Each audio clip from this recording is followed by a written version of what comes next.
大家好，我係運動治療師。今日我會教咁多位老友記一個鍛鍊腰部肌力嘅運動。咁首先我哋可以喺屋企揾一個大概1至2公斤嘅重物啦。咁唔一定係啞鈴嘅，可以係水樽或者係一個背囊咁樣。咁然後咧，我哋揾一個牆壁去靠近。咁我哋靠近完之後咧，兩隻腳一樣，同膊頭一樣咁闊啦。然後咧，我哋可以企出半至1隻腳掌嘅距離。咁做嘅時候咧，我哋可以將個寵物咧抱喺我哋嘅心口嗰度。我哋要保持我哋嘅腰部挺直，然後彎腰向前。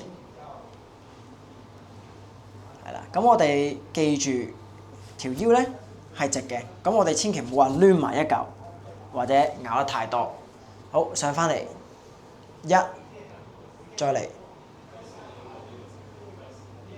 好，腰部發力帶翻我哋向上，2。咁我哋呢個運動咧，同樣地可以每日做3組，每組做10下，中間休息1分鐘至分半鐘。若果大家有任何嘅不適，又或者係做完之後會覺得好攰嘅，咁呢個運動建議大家都停一停，又或者係問翻相熟嘅治療師，去決定呢個運動適唔適合你去做。